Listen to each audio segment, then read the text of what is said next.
ಚಿಂತನ ಮೋಹನ್ ವೆರ್ನೇಕರ್ ಅವರಿಂದ. ಮನುಷ್ಯನ ಬದುಕು ಆಸೆಗಳ ಮೇಲೆ ಸಾಗುತ್ತದೆ. ಅದು ಸಹಜವಾದದ್ದು ಕೂಡ. ಆಸೆಗಳು ಇಲ್ಲದ ಬದುಕು ನಿರ್ಜೀವ ಎನಿಸಲೂಬಹುದು. ಆದರೆ ಜೀವನದಲ್ಲಿ ಎಲ್ಲ ಆಶಯಗಳು ಈಡೇರುವುದಿಲ್ಲ. ಇದು ಎಲ್ಲರ ಅನುಭವವೂ ಹೌದು. ಕೆಲವು ಕನಸುಗಳು ಕೈಜಾರುತ್ತವೆ, ಕೆಲವು ಬಯಕೆಗಳು ಕಾಲದ ಅಲೆಗಳಲ್ಲಿ ತೇಲಿ ಹೋಗುತ್ತವೆ, ಇನ್ನು ಕೆಲವು ಬಯಕೆಗಳು ಸಂದರ್ಭ, ಕಾಲ, ಪರಿಸ್ಥಿತಿ, ಪ್ರಯತ್ನದ ಕೊರತೆ ಅಥವಾ ವಿಧಿಯ ಕಾರಣದಿಂದಾಗಿ ನೆರವೇರದೆ ಉಳಿಯಬಹುದು.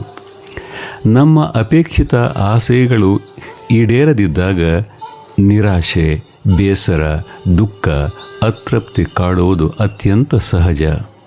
ಕೆಲವೊಮ್ಮೆ ಇದೇ ಒಂದು ಕೊರಗಾಗಿ ಕಾಡಲೂಬಹುದು. ಆದರೆ ಆಸೆಗಳು ಈಡೇರದಿದ್ದಾಗ ಜೀವನವೇ ವಿಫಲವಾಯಿತೆಂದು ಭಾವಿಸುವುದು ಸರ್ವತಾ ತಪ್ಪು. ಪ್ರಾಮಾಣಿಕ ಪ್ರಯತ್ನವಂತೂ ಮುಂದುವರಿಯುತ್ತಿರಲಿ.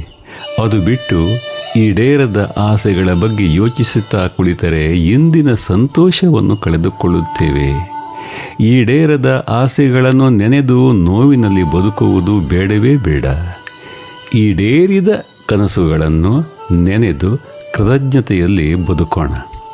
ನಿನ್ನೆ ಹೋಗಿದೆ, ನಾಳೆ ಬರಲಿದೆ. ಆದರೆ ಇಂದಿನ ಕ್ಷಣದ ಸಂತೋಷವೇ ನಿಜವಾದ ಸಂಪತ್ತು. ಹಾಗಂತ ಆಸೆಗಳನ್ನು ಬಿಡಬೇಕು ಎಂದೇನಿಲ್ಲ. ಪ್ರಯತ್ನ ನಡೆದಾಗ ನಿರೀಕ್ಷಿತ ಫಲಿತಾಂಶ ಬಂದರೆ ಸಂತೋಷ, ಬಾರದಿದ್ದರೆ ಒಂದು ಅನುಭವ ಆಯಿತಲ್ಲ ಎನ್ನುವ ಮನೋಭಾವ ನಮ್ಮದಾಗಬೇಕು.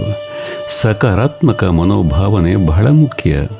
ಈಡೇರದ ಆಸೆಗಳು ಕೆಲವೊಮ್ಮೆ ಮನಸ್ಸನ್ನು ಆಳಗೊಳಿಸುತ್ತವೆ, ಅರಿವನ್ನು ಹೆಚ್ಚಿಸುತ್ತವೆ, ಸಹನೆಯನ್ನು ಬೆಳೆಸುತ್ತವೆ, ಸಿಕ್ಕಿರುವುದರ ಮೌಲ್ಯವನ್ನು ತಿಳಿಸುತ್ತವೆ. ಪ್ರಾಜ್ಞರೊಬ್ಬರು ಸೊಗಸಾಗಿ ಹೇಳಿದ್ದಾರೆ, ಸಿಕ್ಕಿದಕ್ಕೆ ಕೃತಜ್ಞತೆ, ಸಿಗದಿದ್ದುದಕ್ಕೆ ಸಮಚಿತ್ತತೆ, ಬರುವುದಿದ್ದರೆ ಅದು ವಿಶ್ವಾಸ. ಇದುವೇ ಮನಃಶಾಂತಿಯ ದಾರಿ. ಈ ಮಾತು ನಮಗೆ ಮಾರ್ಗದರ್ಶಕವಾಗಿರಲಿ. ಮುಖ್ಯವಾಗಿ ಈಡೇರದ ಆಸೆಗಳು ಕೆಣಕಿ ಕಾಡದಿರಲಿ.